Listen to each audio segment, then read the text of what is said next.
A nation who doesn't remember his fallen soldiers will never rise.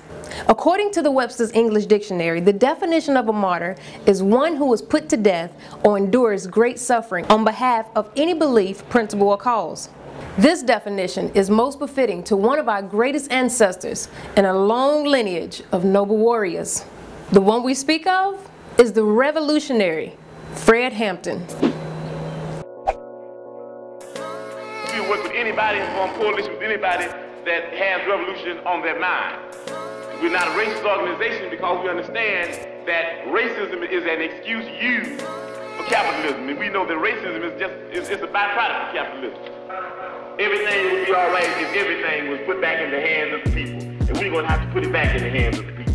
And why they want to get rid of me? Because I'm saying something that might wake up some other exploited people and some other oppressed people, and if all these people ever get together, then these pigs that are exploiting us, we'll be able to run them into the lake. That's why they want to get rid of us. Fred Hampton was born August 30th, 1948, and was raised in the Maywood suburbs of Chicago. He was an excellent student who was known and loved by many in his community. At an early age, he joined the fight for equality and freedom for his people. He was only 17 when he joined the NAACP and eventually became youth president of the Illinois chapter. He was a master orator, full of charisma. As a teenager, he organized over 500 black youth to lobby city officials to improve the academic and recreational institutions in the black community. And in 1968, like many other young black activists, he became disenchanted with the NAACP. And he joined the Black Panther Party. If you dare to struggle, you dare to win. If you dare not to struggle, then goddamn it, you don't deserve to win. Let me say peace to you if you're willing to fight for it. The dark brown shades of my skin only add color to my tears. Oh, that splash against my hollow bones that rocks my soul. In America, black people are treated very much as the Vietnamese people or any other colonized people because we're brutalized. The police in our community occupy our area. Our community as a foreign troop occupies territory. And the police are there not to, in our community, not to promote our welfare or for our security and our safety, but they're there to contain us, to brutalize us and murder us because they have their orders to do so. And just as the soldiers in Vietnam have their orders to destroy the Vietnamese people.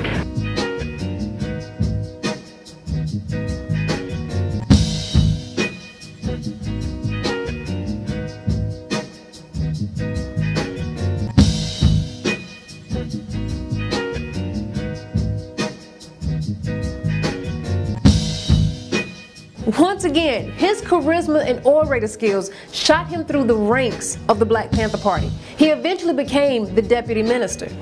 Under his leadership, the People's Clinic excelled, and the breakfast program for children reached new heights. People learn by example. I don't think anybody has an argument with that.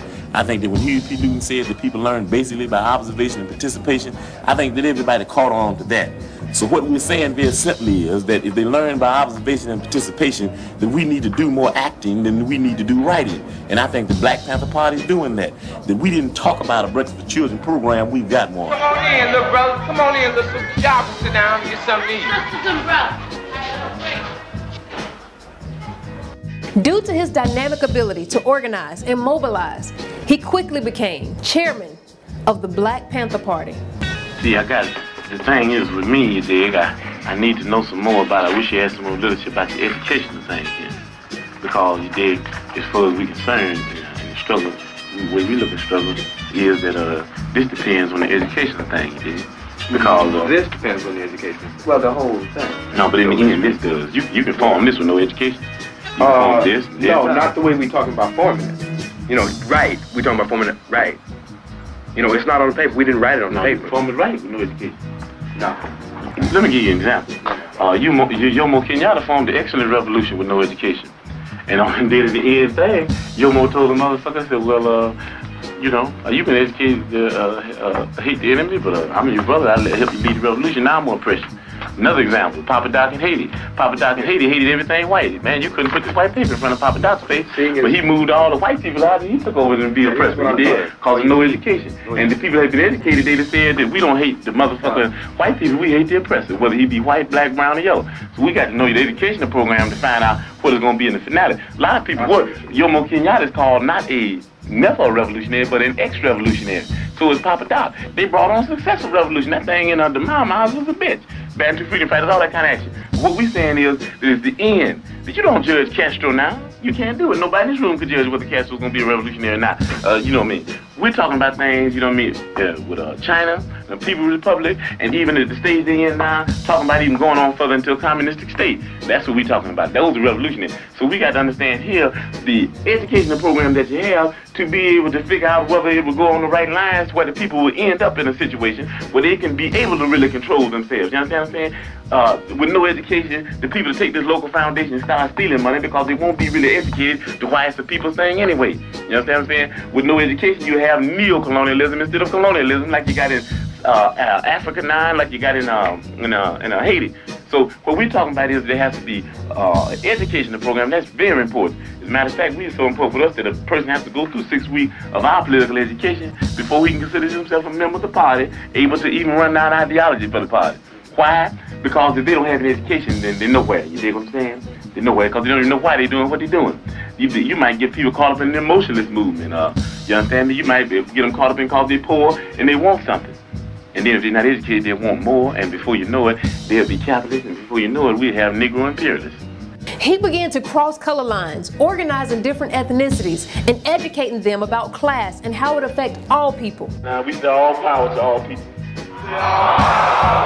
We say white power to white people. White power. Brown power to brown people. Brown. Yellow power to yellow people. Yellow power. Black power to black people. Black power. All power to people. That's saying that no matter what color you are, there's only two classes.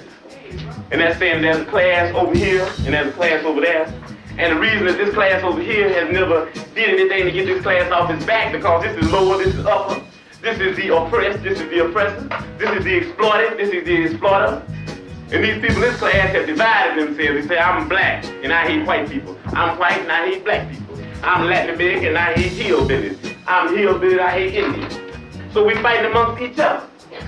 This became known as the Rainbow Coalition. He collaborated with the Young Lords, a Puerto Rican organization, the Blackstone Rangers, a well-known street gang, Students for Democratic Society, just to name a few. This naming concept would eventually be adopted by Jesse Jackson, but the root of this concept began with Fred Hampton. And what made this man a powerhouse? His organizational skills were not limited to politics. He also orchestrated several gang truces around Chicago, encouraging them to uplift the black community, not tear it down. This was one of many qualities that led to severe hostility from the FBI and the Chicago Police Department in the Cointel Pro counterintelligence program. Sanctioned by the United States government, J. Edgar Hoover launched the FBI to bring down and destroy the efforts of the Black Panther Party. Their goal was to rid the possibility of any black messiah arising. That's one that would rid the dysfunctions in their community, and one that would unify the people for change against the system of oppression. Hoover and the U.S. government fully understood that their prison system was available at their disposal to silence anyone who was looking to create change, especially revolutionary change. With Fred being such an agent of change that could mobilize people into action, he was definitely included amongst those arrested. He was arrested on trumped up charges for robbing a store for $71 worth of ice cream bars. Yes. After being released, he went back to work immediately, working for the revolution. As Fred Hampton intensified his efforts, so did the Chicago police and FBI.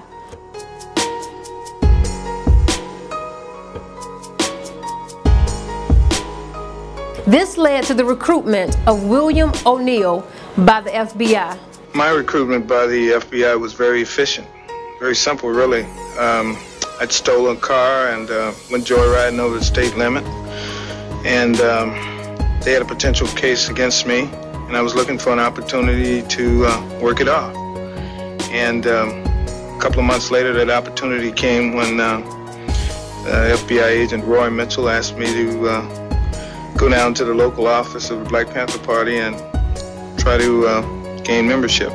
He was able to get close up on Chairman Fred, even becoming one of his bodyguards. We're very confident that nobody's coming in the front door. One day, there's nobody. No gas. Nobody getting on the roof, Joe. I want you to know that. Nobody getting on the roof. You believe in, what is it, fire, cover, and time? William O'Neill, on December 3rd, slipped a barbiturate into the drink of Fred Hampton, ensuring that he would be asleep for the mass murder prepared by the police department.